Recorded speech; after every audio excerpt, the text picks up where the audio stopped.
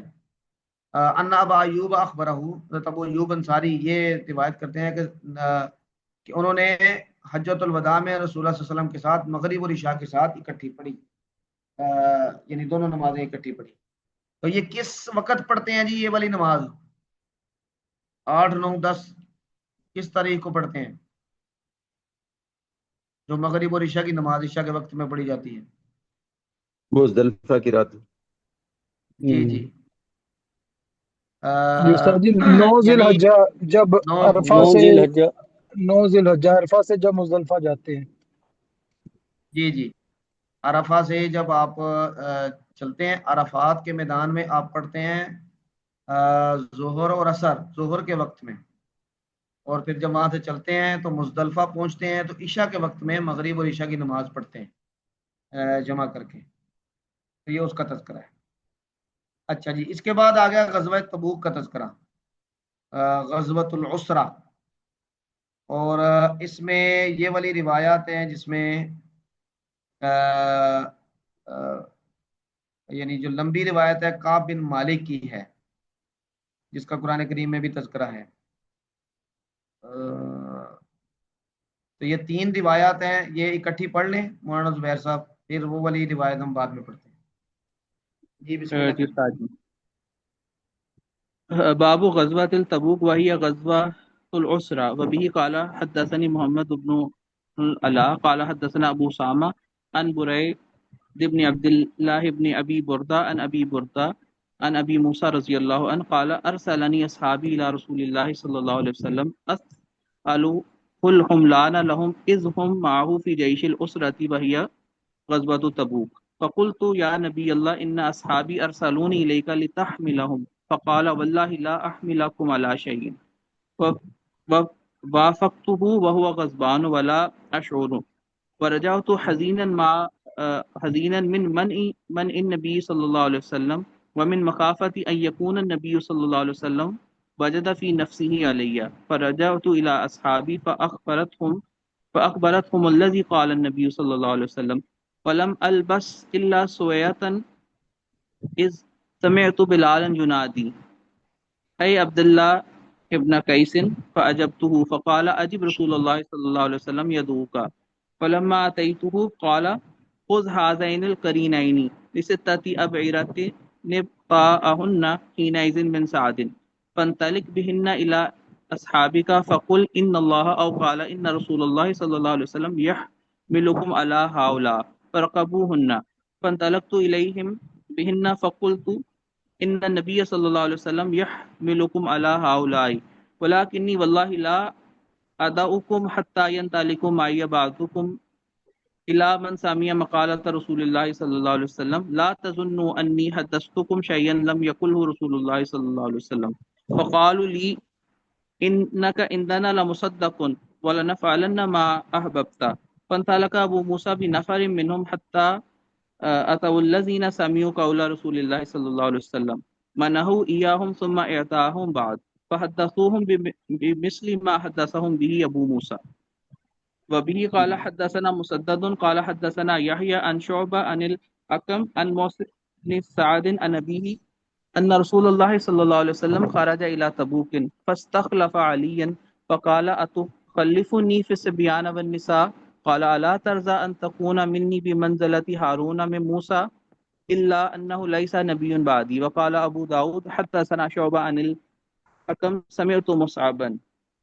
وبه قال حدثنا عبيد الله ابن سعيد قال حدثنا محمد بن بكر قال أخبرنا جريج أخبر ابن جريج قال سمعت عطاء يخبر قال أخبرني صفوان بن يعلى بن أمية عن أبيه قال غزوت مع النبي صلى الله عليه وسلم الأسرة قال كان يعلي يقول تلك الغزوة یعلا لفظ ہے کہ یعلی نہیں یعلا پڑھیں گے، یعلا، یعلا بن امیہ.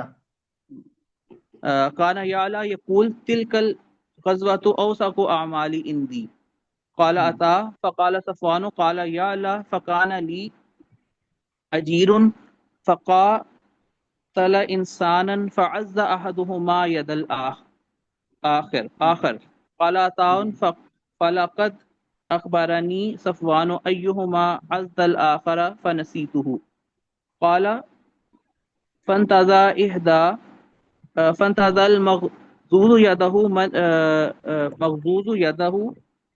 من في من العادي فل من في العادي فانتهى إحدى ثنيته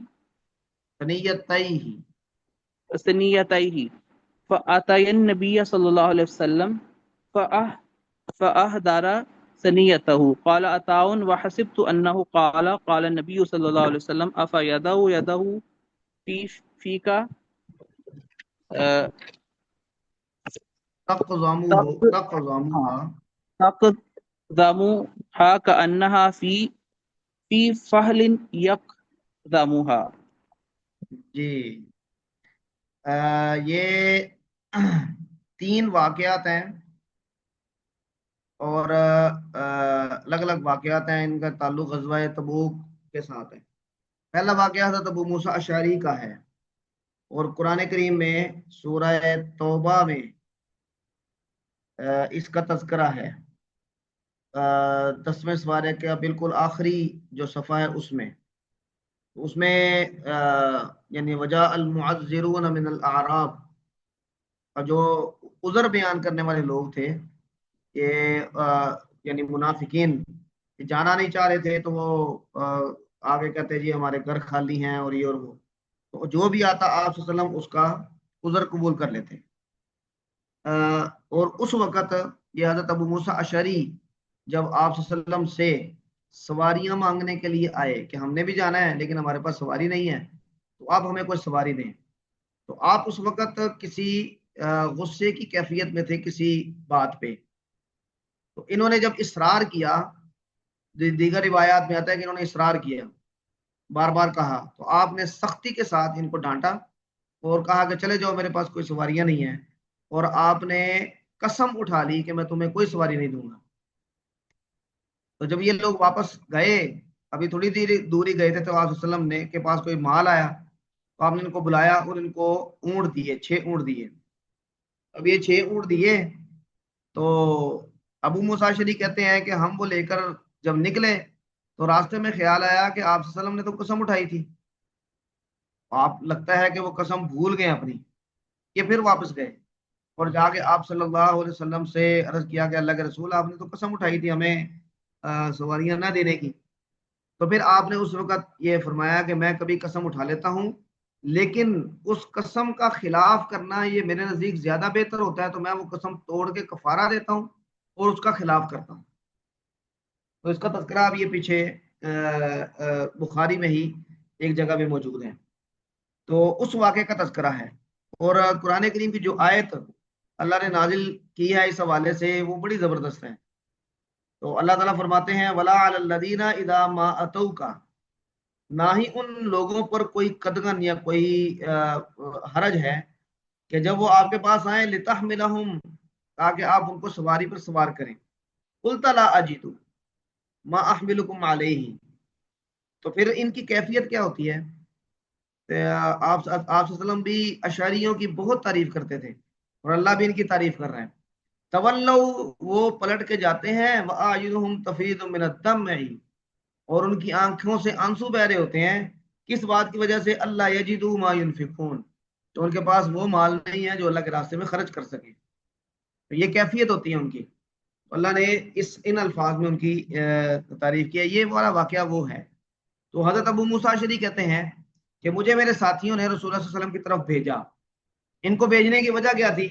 کیونکہ یہ ان کے گورنر بنا کر بھی بھیجے گئے تھے اور ان کے قبیلے کے نمائندے بھی تھے، اور آپ صلی اللہ علیہ وسلم کے ساتھ گفت و شنید میں اپنے قبیلے کی طرف سے نامزد بھی تھے.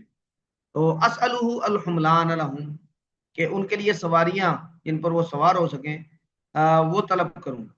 اذ ہم معاہ فی جیش العسرتی، کیونکہ وہ آپ صلی اللہ علیہ وسلم کے ساتھ تھے جیش العسرہ میں، غزوہ تبوک میں.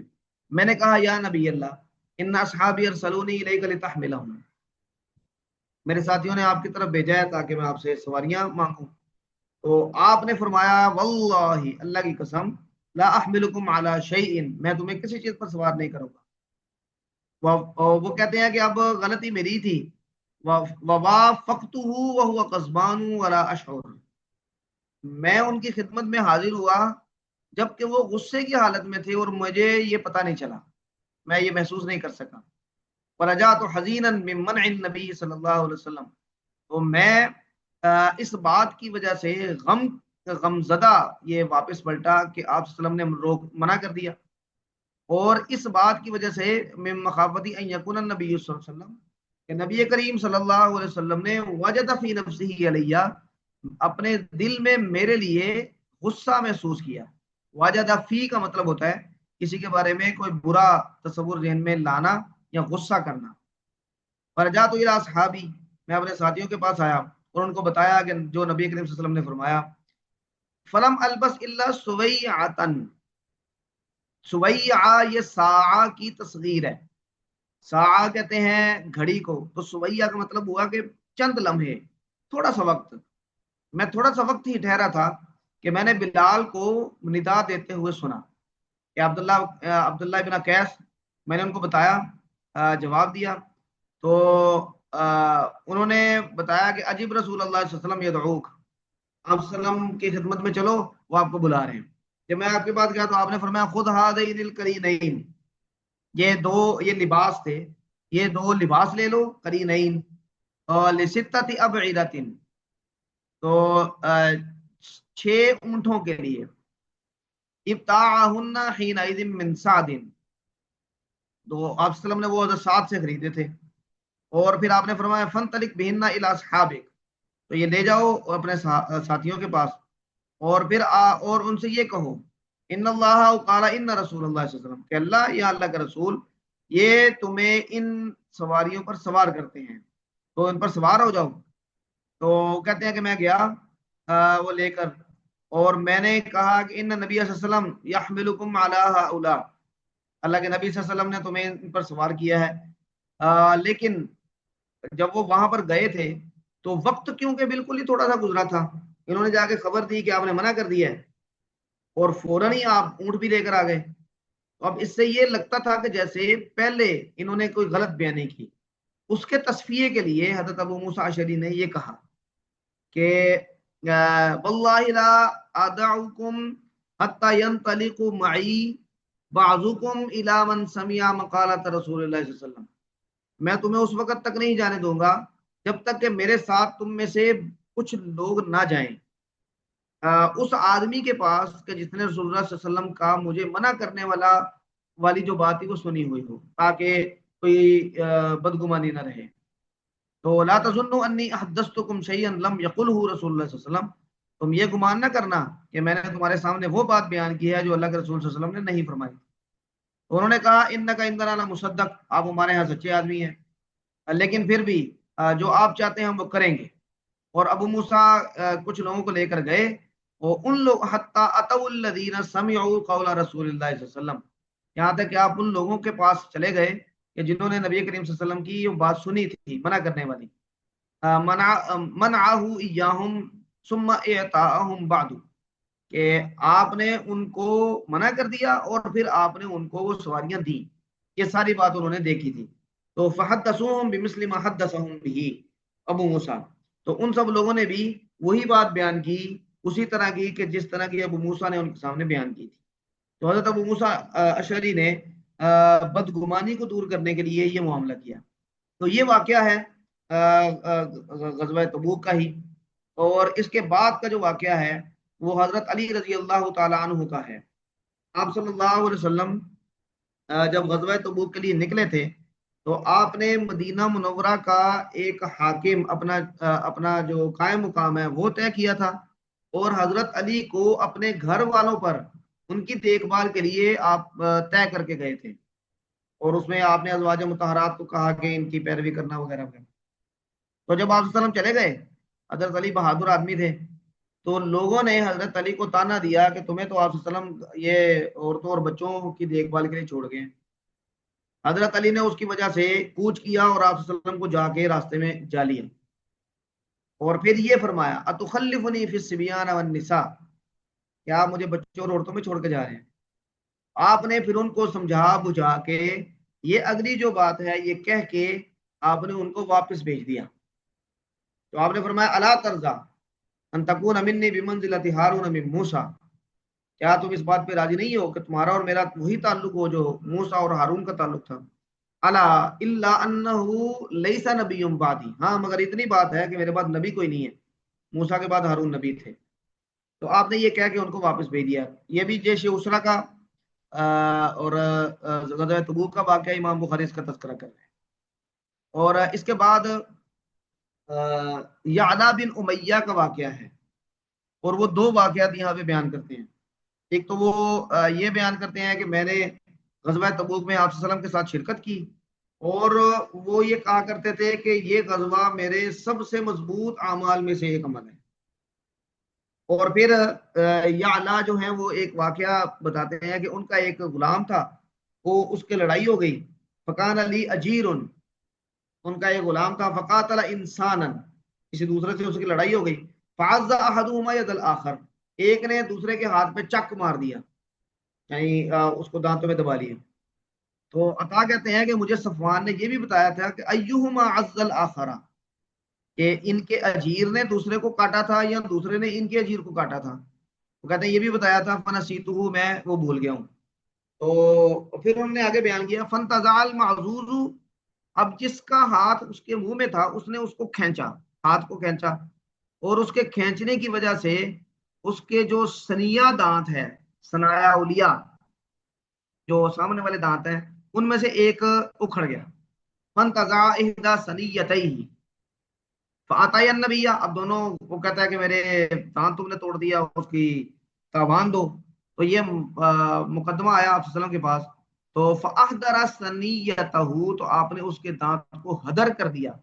ہدر کا مطلب ہے کہ بغیر کسی عوض کے چھوڑ دیا، رائگاں کر دیا، نے کہا اس کا تمہیں کوئی چٹی نہیں ملے گی۔ اور پھر آپ عطا کہتے ہیں کہ میرا گمان یہ ہے کہ آپ نے یہ بھی فرمایا افیدع یدہ فی فیک، کیا وہ تو تیرے منہ میں اپنا ہاتھ چھوڑ دیتا، یعنی نہ کھینچتا، تقزمھا، تو اس کو چباتا رہے، کانھا فی فحل، گویا کہ یہ ایک فحل یعنی جو نر اونٹ ہے یا نر بھینسا ہے، یہ اس کے منہ میں اس کا ہاتھ ہے، یقزمھا، اور وہ اس کو چبا رہا ہے۔ تو کیا وہ اس کو چبانے دیتا اور نہ کھینچتا؟ اب اس کے کھینچنے میں اپنے دفاع میں اگر دانت ٹوٹ گیا تو بس ختم، اس کا کوئی تاوان تمہیں نہیں ملے گا۔ چلیں جی، آج مولانا سمیع اللہ سعدی صاحب کی اہلیہ بیمار ہیں، تو ان کی علاج کی غرض سے ہاسپٹل گئے ہیں ڈاکٹر کے پاس، تو نماز کے بعد انشاءاللہ ہم یہ بخاری ہی پڑھیں گے، اور اس میں پھر کعب بن مالک کی جو روایت ہے انشاءاللہ یہ پڑھیں گے۔ بڑی ایمان افروز واقعہ، آپ نے کئی دفعہ سنا ہوگا، لیکن یہ ان کے اپنے منہ سے جب آپ دیکھیں گے تو بڑے عجیب کیفیات آتی ہیں۔ ہمارے شیخ مولانا مفتی تقی عثمانی صاحب میں نے بتایا تھا کہ شیخ سلیم اللہ خان صاحب رحمۃ اللہ علیہ جامعہ فروقیہ میں بخاری پڑھایا کرتے تھے، اور وہ بخاری کے 2-3 مقامات پہ بہت زار و قطار رویا کرتے تھے، اور ان میں ایک مقام تھا واقعہ عفق کا، حضرت عائشہ رضی اللہ تعالیٰ عنہ کا جو واقعہ ہے، تو اس پہ جب وہ پہنچتے تو رونے کی آوازیں باہر دارالحدیث سے باہر تک آیا کرتی. لیکن دونوں جلدیں بخاری کی ہم نے مفتی تقی صاحب سے پڑھی ہیں، ان کو ضبط نفس ان کا اتنا یعنی مضبوط ہے کہ پوری بخاری میں ان کو جذباتی ہوتے نہیں دیکھا. لیکن یہ جو کعب بن مالک کا واقعہ ہے، اور جہاں پر یہ الفاظ آتے ہیں، کعب بن مالک کہتے ہیں کہ میں آپ صلی اللہ علیہ وسلم کی طرف دیکھتا تو آپ چہرہ پھیر لیتے ہیں، اور جب میں نظر ہٹاتا تو آپ میری طرف ایسے غور سے دیکھتے ہیں. تو اس پہ یعنی مجھے وہ کیفیت ابھی بھی یاد ہے کہ مفتی تقی عثمانی صاحب یہ کہہ کے کہ دیکھیں آپ صلی اللہ علیہ وسلم کا اپنے ساتھیوں کے ساتھ کیسا تعلق ہے، تو وہ رو پڑے، اور بڑی مشکل سے انہوں نے آنسو ضبط کیے اور رنگ ان کا سرخ ہو گئے. تو انشاءاللہ یہ نماز کے بعد پڑھتے ہیں. ٹھیک ہے جی، نماز کا وقفہ کریں گے اور 9:15 بجے دوبارہ شروع کریں گے. السلام علیکم ورحمۃ اللہ وبرکاتہ.